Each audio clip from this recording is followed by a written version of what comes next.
Today we're checking out the brand new 12-foot LED levitating Reaper from Home Depot. This guy's brand new for 2024. Not only does he have the giant size of the other 12-foot plus props, he's also got multifunctional lights and great animations and voice features. So we're gonna go through the unboxing and the assembly process, and then I'll turn him on and demo him for you guys. He's ready to go, so let's jump into the unboxing and the assembly, and then we'll do some more demonstrations for you guys.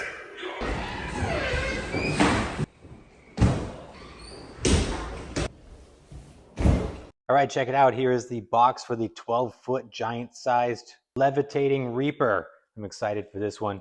Smaller box, bit smaller footprint, very similar to the 15-foot Phantom. I'm really excited for this guy. I wasn't expecting him. He caught me by surprise, but looks awesome.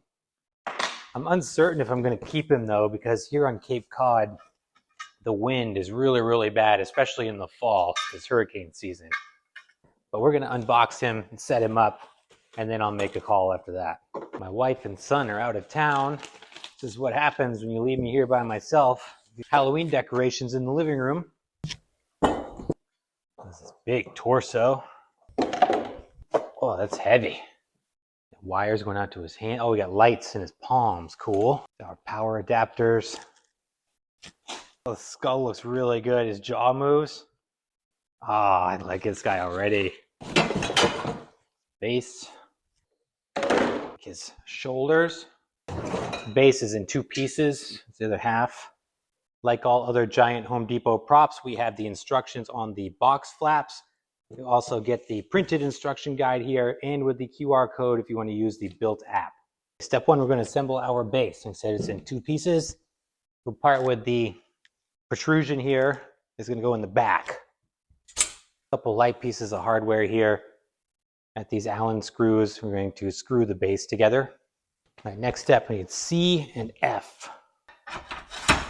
Yeah, your two Allen screws here. You got one that's going to hold your base together in the middle, one in the back here to hold C. All right, now F goes on this one. Getting ready to lay this down, but before we do, we're going to put D on here, and then we're also going to start running the wires down through here as well.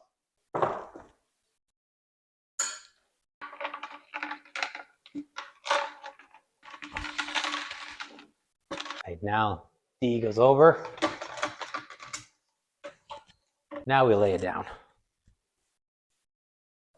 Next, we're going to start putting the scythe pole pieces on. Yes, G goes on first, and we're going to thread the wires through as we do this.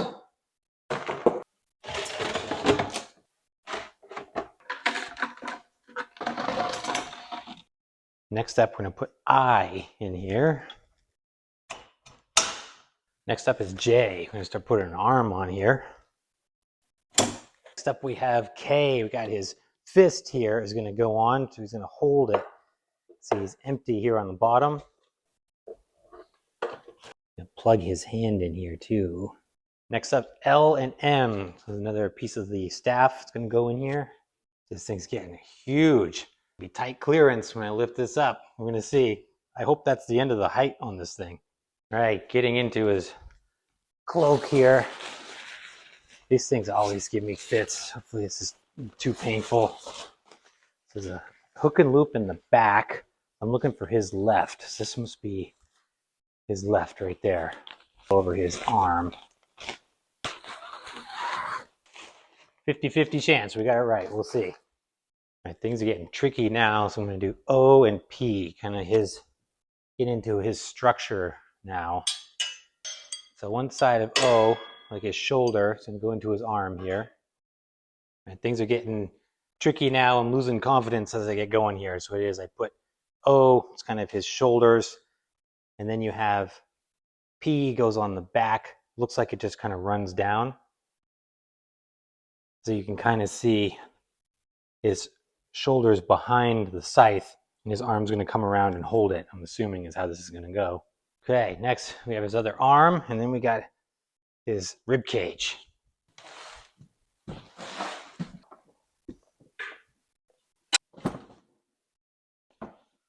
Like that. Man, maybe I didn't screw it up. We'll see. So you can see in here we've got a number of wires to connect. Some trouble with these pins in here. There we go. Make sure you line up the arrows. You don't want to bend these. Okay, now we are putting his head on. Look at that. How rad is that? Super cool.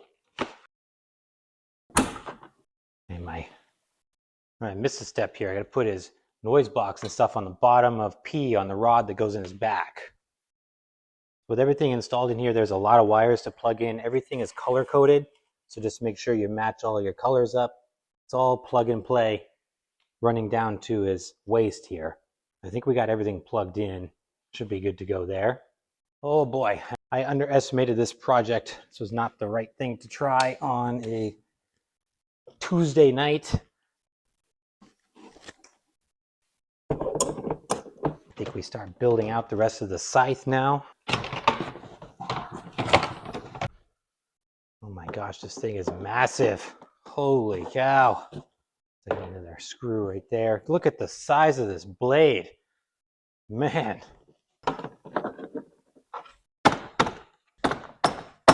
There we go. Holy cow, this thing is epic. My gosh, this kind of gives you a sense of the scope here. I gotta somehow stand this thing up.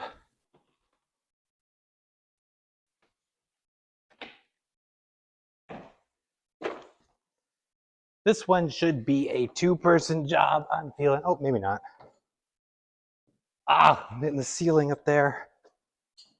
He's up. Oh my word. This thing is insane. It is so much better looking in person. Holy cow. 12 feet indoors looks a whole lot bigger than outside. Look at this thing. Oh my word. It is so enormous. It looks 10 times better in person than it did on the Home Depot website and in the videos. I can't wait to fire it up. This is going to be awesome. I got to straighten out his cloak a little bit. I'll get the step ladder, see if I can square him away up there. Oh my goodness. He looks great. He's alive. Oh.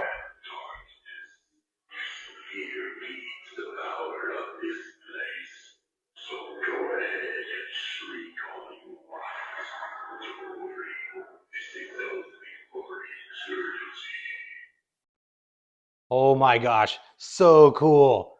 I just plugged him in.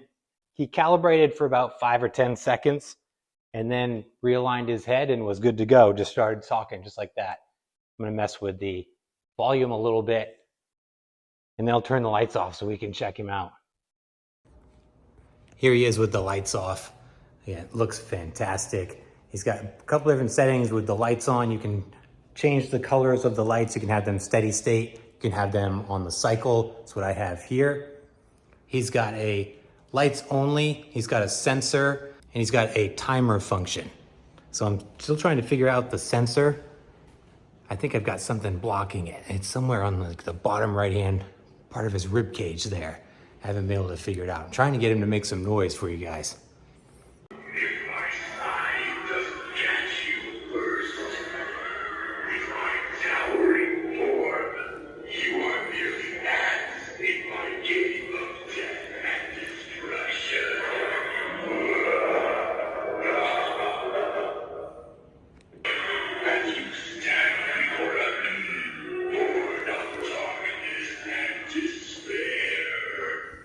So impressed with the presence of this thing. It is just massive.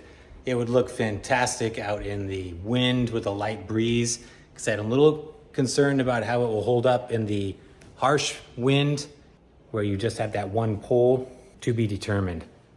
Now we got all the lights off. You can see how he's lit up. Complete darkness here. I fixed his sleeves a little bit. Still got some work to do to get him straightened out, but getting him better and better. This is just a trial run. We'll get him set up properly outside. I welcome you to my kingdom, a place of terror and darkness. Hello, tiny mortal. So the sensor seems to be working a lot better now. It seems to work, the further away you are, the better it seems to work.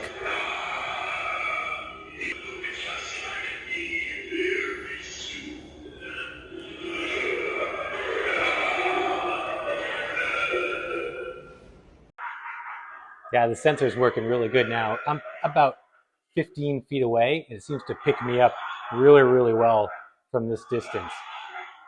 He's going through the motions now. This thing is pretty rad, I gotta say.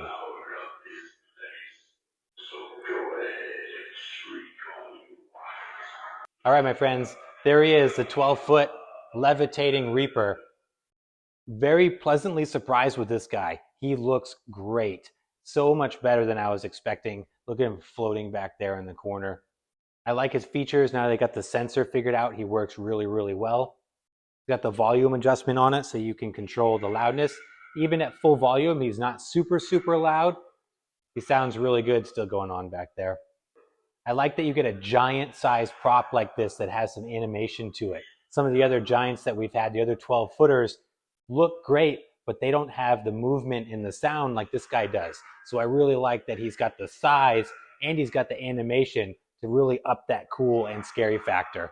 Assembly on this guy was pretty challenging. Took me about an hour and 15 minutes from start to finish, doing it by myself. First time ever. The instructions were pretty clear, easy to follow. He's just a little cumbersome just because of how he's built. So overall, really happy with the Levitating Reaper. He's got such great presence. I love the features and how he moves, and there we go. The animations are so cool. I'd initially thought about just purchasing to do the video for you guys, but now what I might end up doing is returning the Deadwood Skelly and keeping this guy. I think I really, really like him. But guys, let me know your thoughts down below. What do you think of the 12-foot Levitating Reaper? And should we keep this guy and use him in the haunt this year or what? And as always, I appreciate you guys. Thanks so much for watching and hanging out. Please like and subscribe if you haven't done so, and I will see you in the next video.